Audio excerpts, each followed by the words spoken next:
तो मैं राज और राज इंडक्शन में आपका स्वागत करता हूं। दोस्तों आज है संडे और आपका क्वेश्चन के लेके आऊँ मैं आंसर। दोस्तों वीडियो को आपको लास्ट तक देखना है, हो सकता है इसके अंदर में आपका क्वेश्चन हो जो छुपा हो। तो दोस्तों वीडियो को आपको लास्ट तक देखने से ये बेनिफिट मिलेगा कि आपको भी नई नई जानकारी और नई नई प्रॉब्लम जो क्रिएट होती है उसको जानकारी मिलती रहेगी। तो दोस्तों चलिए बिना टाइम वेस्ट किए वीडियो की तरफ बढ़ते हैं। तो सबसे पहले यहाँ पे क्वेश्चन है, बहुत इंपॉर्टेंट है, जो आप लोग के भी साथ हो सकता है। एक क्वेश्चन क्या करते हैं कि सर मेरे पास एक इंडक्शन है, मेरे शॉप पे प्रॉपर चलता है, बट कस्टमर के घर जाने के बाद फ्यूज ग्लो हो जाता है और कस्टमर के बिजली की प्रॉब्लम है क्या। तो इनका एक क्वेश्चन है, फिर अपनी लैंग्वेज में समझा रहा हूँ कि इनकी दुकान में इंडक्शन प्रॉपर काम करता है, बट जैसे कस्टमर घर लेके जाता है तो क्या होता है कि घर ले जाने के बाद वहाँ पे जो इंडक्शन के अंदर में फ्यूज लगी रहती है वो फ्यूज ग्लो हो जाता है।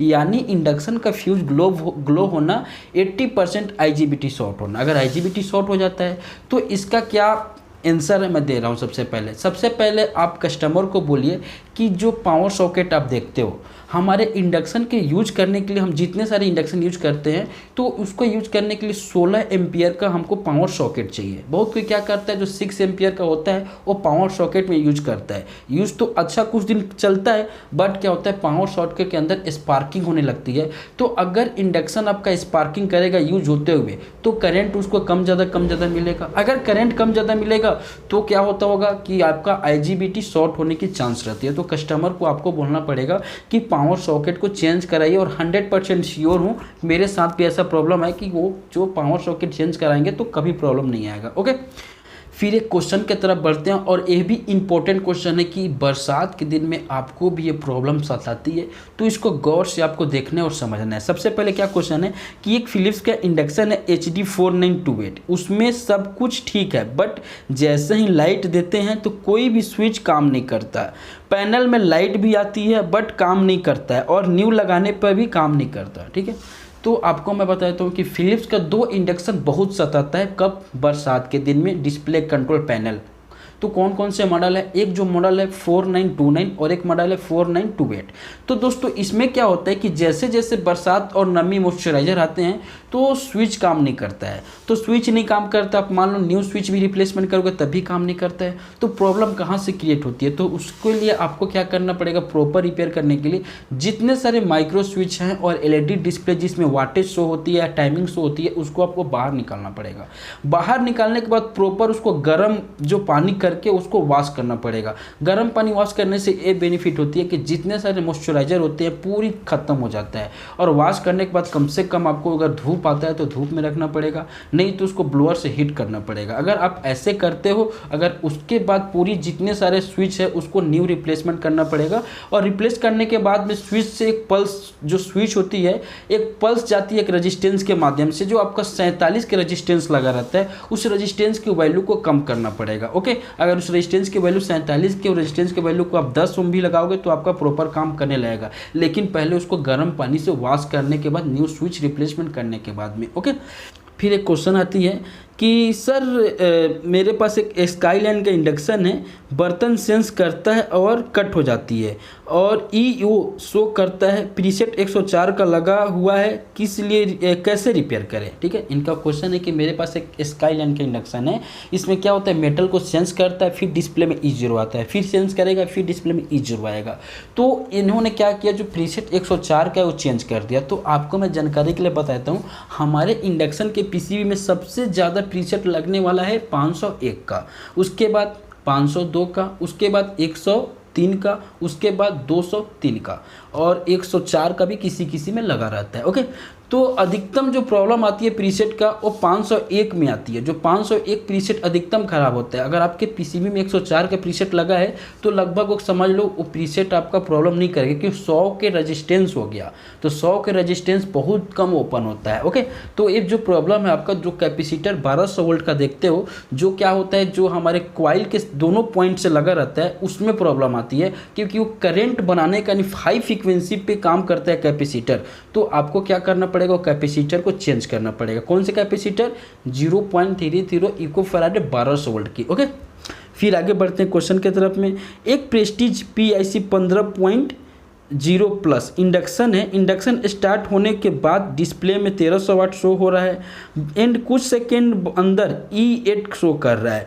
तो प्रॉब्लम क्या है, IGBT ओके है, सेंसर ओके है, क्वाइल के इनपुट और आउटपुट वोल्ट 200 वानबेर प्लीज भाई रिप्लाई में। ओके, इनका प्रेस्टीज का इंडक्शन है, 1300 वाट डिस्प्ले में शो करता है। फिर से क्या हो जाता है, E8 आता है, 15.0 मॉडल है। तो जो E8 का जो आपका प्रॉब्लम आ रहा है वो होता है प्रेस्टीज कंपनी में। अभी तो समझ लीजिए लगभग लो वोल्टेज की, तो लो वोल्टेज की एरर कोड आती है। तो आपको क्या करना पड़ेगा, जो आप SMPS के तरफ में देखते हो न्यूट्रल लाइन से और फेस लाइन से डायोड लगा रहता है। एक डायोड लगेगा न्यूट्रल लाइन से और एक डायोड लगेगा फेस लाइन से, और दोनों डायोड का कैथोड जाके शॉर्ट हो जाता है। उसके बाद वहाँ से एक पॉजिटिव सप्लाई निकल के जाती है हमारे SMPS को क्या करने के लिए, स्टैंड बाई कराने के लिए, वहाँ पे 22 ओम के रेजिस्टेंस के माध्यम से। तो जहाँ पे दोनों डायोड का कैथोड शॉर्ट होता है वहाँ से रेजिस्टेंस लगा रहता है हाई वोल्टेज के लिए और लो वोल्टेज के लिए। अगर वो रेजिस्टेंस मान लो वहाँ पे 2 रेजिस्टेंस लगी है तो क्या होता है, कभी कभी अगर किसी भी एक रेजिस्टेंस ओपन हो जाती है तो हाई वोल्टेज E8 आता है और लो वोल्टेज का E7 आता है प्रेस्टीज के इस मॉडल में। ओके, फिर से आगे बढ़ते हैं। एक क्वेश्चन है कि सर EO में मेन IC की प्रॉब्लम आ सकती है क्या? तो ये अलग अलग कंपनी का है। अगर मान लो कि मेन E0 आ रहा है, अगर आप बहुत कुछ रिपेयर कर दिए हो, अगर E0 नहीं जा रहा है तो मान लो आपका IGBT सेक्शन का प्रॉब्लम था। IGBT सेक्शन के बाद में अगर पल्स विथ मॉड्यूलेशन में ट्रांजिस्टर खराब निकलता है तो 70% मेन IC की चांस रहती है। तो आपको क्या करना पड़ेगा, जैसे मान लो आप IGBT चेंज कर दिए, IGBT चेंज करने के बाद मान लो कैपेसिटर, PF, जितने सारे IGBT सेक्शन के कंपोनेंट होते हैं उसको भी आप मल्टीमीटर से चेक कर लिए, वो भी सही बता रहा है। पल्स विथ मॉड्यूलेशन में अगर आपका ट्रांजिस्टर मान लो कोई सा भी ट्रांजिस्टर शॉर्ट या ओपन बताता है तो आप समझ जाओ IC की प्रॉब्लम है। अगर ट्रांजिस्टर शॉर्ट नहीं बताता है तो बहुत कम चांस, यानी लगभग मेरे हिसाब से 99.5 चांस रहता है IC नहीं खराब होने की। ओके, फिर एक क्वेश्चन हमारे पास आया कि राज सर जी यूट्यूब में आप PCB का रेट मत बताओ प्लीज़, जिसको पूछना है वो व्हाट्सअप नंबर पे पूछ ले। तो दोस्तों हमसे बहुत बड़ी भूल हो गई, हमारे पास बहुत ऐसे कमेंट भी आया और हमारे पास व्हाट्सएप में मैसेज भी आया और कॉल भी आया कि सर प्लीज़ आप जितने सारे कंपोनेंट होता है या PCB का रेट होता है आप यूट्यूब के वीडियो में शेयर मत किया करो, क्योंकि हम लोग की नुकसान होती है। दोस्तों हाथ जोड़ के गलती होगी, आज के बाद से ऐसा गलती मेरे से नहीं होगी।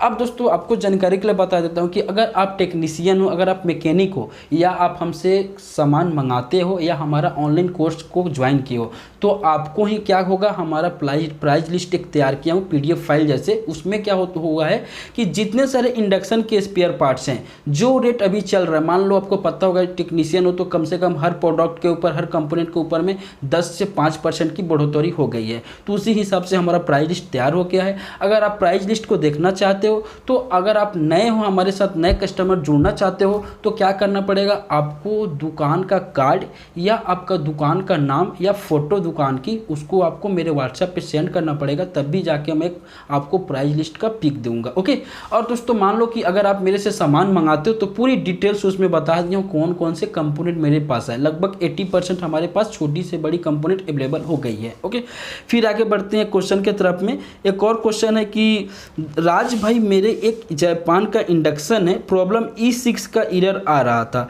IGBT हीटिंग सेंसर को चेंज किया बट कुछ टाइम चलने के बाद फिर से E1 का एरर आ रहा है, सोल्यूशन बताओ। इन्होंने क्या किया, जो E6 का एरर कोड आ रहा था तो IGBT के नीचे में एक टेम्परेचर सेंसर इन थर्मिस्टर लगी रहती है जो ओवर हीट होकर कट ऑफ करती है, और कट ऑफ करने के बाद डिस्प्ले में एक एरर कोड शो करती है। अलग अलग कंपनी का अलग अलग एरर कोड रहता है। ओके, तो E6 का एरर कोड आ रहा था, उन्होंने चेंज कर दिया तो E6 का एरर कोड क्या हो गया, सही हो गया। अब E1 का आने लगा। तो आप क्या किए हो, जो E1 का जो एरर कोड आ रहा होगा तो जो क्वाइल टॉप में जो सेंसर लगा है, थर्मिस्टर लगा है, उसको आप PCB से माउंट करोगे तो नहीं होगा। कभी कभी उसको क्या करते हैं, बहुत कोई उसको लगा देते हैं और क्वाइल वाले सेंसर को PCB से माउंट करना भूल जाते हैं, तो ऐसा प्रॉब्लम क्रिएट हो जाती है। ओके, फिर एक आगे बढ़ते हैं कि सर 22 ओम का रेजिस्टेंस जल जा रहा है, क्या प्रॉब्लम होगा। तो 22 ओम का रेजिस्टेंस जल जा रहा है तो आपको क्या करना पड़ेगा, 22 ओम के रेजिस्टेंस के माध्यम से पावर सप्लाई को स्टैंड बाई कराने के लिए 300 वोल्ट DC जाती है आपके कैपेसिटर पे। वहाँ पे एक फिल्टर लगी रहती है 450 वोल्ट की, वो कैपेसिटर पे जाती है। उसके बाद में एक मोस्फेट आईसी या पावर आईसी या ड्राइवर आईसी लगी रहती है जो 8 पिन की होगी। आपको क्या करना पड़ेगा, आईसी को बाहर निकालना पड़ेगा। उसके बाद बाहर निकालने के बाद सीधे कैपेसिटर पे सप्लाई चेक करना पड़ेगा। तो आपका जो प्रॉब्लम है पावर सप्लाई की प्रॉब्लम है, आप आसानी से पहले पावर सप्लाई को रिपेयर करो, उसके बाद रेजिस्टेंस को वहाँ से न्यू रेजिस्टेंस रिमूव कर दो, आपका प्रॉब्लम हो सकता है कंप्लेन नहीं आएगा। ओके, फिर एक हमारे पास एक और क्वेश्चन आ रहा है कि भाई मेरे पास इंडक्शन ऑन नहीं हो रहा है, स्विच चेंज करके देख लिया 5 वोल्ट भी आ रहा है, पीसीबी को पेट्रोल से भी साफ कर लिया, उसके बाद भी ऑन नहीं हो रहा है, क्या प्रॉब्लम है। तो ऑन कहाँ से नहीं हो रहा है, कौन सा स्विच चेंज करके देखो। तो आप जो क्वेश्चन किए हो गलत क्वेश्चन किए हो। तो सबसे पहले मान लो कि मेरे हिसाब से आपका डिस्प्ले कंट्रोल पैनल की प्रॉब्लम होगी। आपने क्या किया, स्विच को चेंज कर लिया। अभी आपको पता होगा कि बरसात के दिन है, नमी का दिन है, मॉइस्चराइजर ज़्यादा आता है। कभी कभी आपको लगता है बाहर से कि स्विच का ही प्रॉब्लम होगा। जब आप पीसीबी को खोलते हो, डिस्प्ले कंट्रोल पैनल को अपने टेबल पे रखते हो, रिपेयर करते हो, तो स्विच को नया रिप्लेसमेंट करते हो, उसके बाद भी नहीं होता है तो प्रॉब्लम कहीं और का रहता है। तो उसके लिए आपको क्या करना पड़ेगा, अभी के डेट में, अभी के मौसम में आपको पता होगा कि स्विच ज़्यादा कॉस्टली आती नहीं है। तो आपको क्या करना पड़ेगा, जितने सारे वहाँ पे माइक्रो स्विच लगे रहते हैं उसको रिमूव करके थोड़ा सा उसको हेयर ड्रायर से अच्छे से गर्म करके उसके बाद आपको नया स्विच लगाओगे तो हो सकता है आपका प्रॉब्लम निकल जाएगा। ओके, और हमारे पास क्वेश्चन आ रहा है कि राज भाई ओरिजिनल IGBT चाहिए तो क्या करना पड़ेगा। मेरे को आपका मोबाइल नंबर चाहिए, मेरा मोबाइल नंबर पे आप क्या नंबर सेंड कर सकते हो क्या। तो आपको पता होगा कि बहुत सारे वीडियो मेरा मोबाइल नंबर है, बट आजकल मैं क्या करता हूँ, कॉल पिकअप नहीं कर पाता हूँ क्योंकि वर्कलोड ज़्यादा है और ना ही व्हाट्सएप में रिप्लाई कर पाता हूँ। अगर आपको कोई सा भी कंपोनेंट चाहिए तो आपको क्या करना पड़ेगा, आपकी दुकान की शॉप की जो भी ग्रीटिंग कार्ड होगी हमारे व्हाट्सएप नंबर पे सेंड करना पड़ेगा। और सेंड करने के बाद में क्या करना पड़ेगा, थोड़ा वेट करना पड़ेगा। उसके बाद मेरा जो प्राइस लिस्ट है वो पूरी प्राइस लिस्ट के साथ में आपको मैं दे दूंगा, कैसे मंगाते हैं उसको भी बता दूंगा। और कुछ दिन वेट करोगे तो वीडियो भी बनाने जा रहा हूँ कि कैसे सामान हमसे मंगाएं। उसमें क्या हो रहा है कि हमारे पास बहुत सारे कस्टमर क्या बोलते हैं, सर मेरे को 20 पीस IGBT चाहिए, प्लीज रिप्लाई करो। जब उनको प्राइस लिस्ट बताते हैं तो उनको बोलते हैं सर एक प्रॉब्लम बता सकते हो क्या। ऐसे में क्या होता है कि हमारा जो आपको लगता है कि हम मोबाइल को लेके बैठते नहीं हैं, हम भी क्या करते हैं 12 घंटे के ड्यूटी करते हैं। बहुत भी क्या करते हैं, हमारे पास क्वेश्चन डाल देता है, sir please reply, sir please reply. अरे भाई हम तो काम कर रहे हैं, मोबाइल हाथ पे नहीं पकड़े, हमारे पास 1 से 1.5 घंटा रात में टाइम बचता है। वो भी जो ऑनलाइन कोर्स करते हैं उनको भी रिप्लाई करना पड़ता है, उनसे भी बात करना पड़ता है। बहुत ऐसे हमारे भाई लोग हैं जो ऑनलाइन कोर्स नहीं भी करते, उनसे भी बात करता हूँ। और बहुत कोई ऐसा है जो लगभग हमारा कस्टमर लोग हैं जो हमसे सामान वामान मंगाते रहते हैं, तो उनको भी रिप्लाई देना पड़ता है। तो 1 से 1.5 घंटे में क्या क्या मैं करूँ, मेरे लिए इम्पॉसिबल हो जाती है।